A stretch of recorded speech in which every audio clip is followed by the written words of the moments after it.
कर्मों का हिसाब।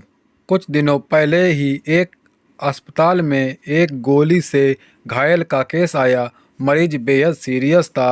अस्पताल के मालिक डॉक्टर ने तत्काल खुद जाकर आईसीयू में केस की जांच की। 5 घंटे इलाज कर डॉक्टर बाहर आया और अपने स्टाफ को कहा कि इस व्यक्ति को किसी प्रकार की कमी तकलीफ न हो और उससे इलाज व दवा के पैसे न लेने के लिए भी कहा।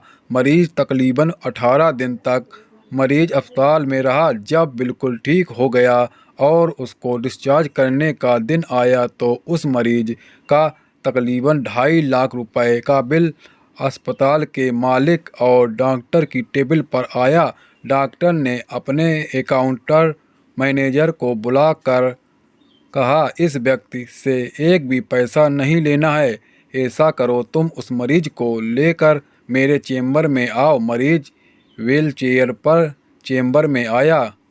डॉक्टर ने मरीज से पूछा, भाई मुझे पहचानते हो? मरीज ने कहा, लगता तो है कि मैंने आपको कहीं देखा है। डॉक्टर ने कहा, याद करो, अंदाजन 2 साल पहले सूर्यास्त के समय शहर से दूर उस जंगल में तुमने एक गाड़ी ठीक की थी। उस रोज मैं परिवार सहित पिकनिक मना कर लौट रहा था कि अचानक कार में धुआं निकलने लगा और गाड़ी बंद हो गई। कार एक तरफ खड़ी कर हम लोगों ने चालू करने की कोशिश की, परंतु कार चालू नहीं हुई।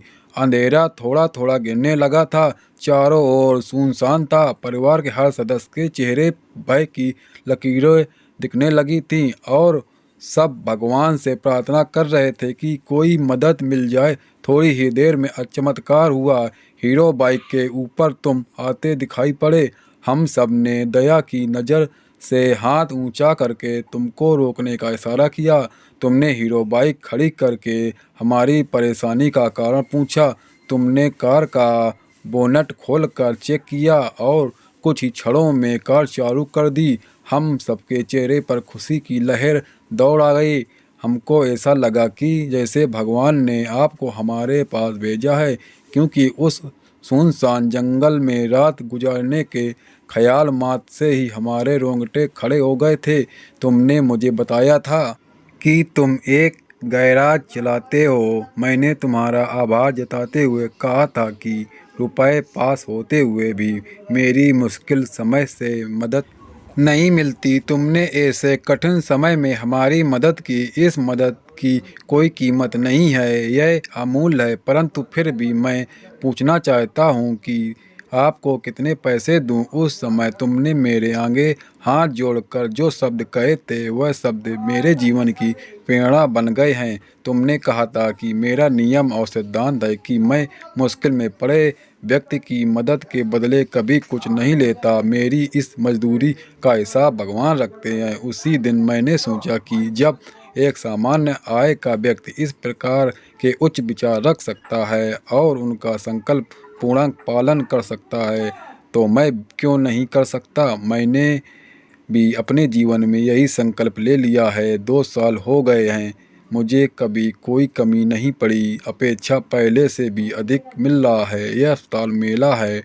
तुम यहाँ मेरे मेहमान हो और तुम्हारे ही बताए हुए नियम के अनुसार मैं तुमसे कुछ भी नहीं ले सकता। ये तो भगवान की कृपा है कि उसने मुझे ऐसी प्रेरणा देने वाले व्यक्ति की सेवा करने का मौका मुझे दिया। ऊपर वाले ने तुम्हारी मजदूरी का हिसाब रखा और वो हिसाब आज उसने चुका दिया। मेरी मजदूरी का हिसाब भी ऊपर वाला रखेगा और कभी जब मुझे ज़रूरत होगी वो ज़रूर चुका देगा। डॉक्टर ने मरीज से कहा, तुम आराम से घर जाओ और कभी भी कोई तकलीफ हो तो बिना संकोच के मेरे पास आ सकते हो। मरीज ने जाते हुए चेंबर में रखी भगवान भोलेनाथ की तस्वीर के सामने हाथ जोड़कर कहा कि हे भगवान, आपने आज मेरे कर्म का पूरा हिसाब ब्याज समेत चुका दिया है।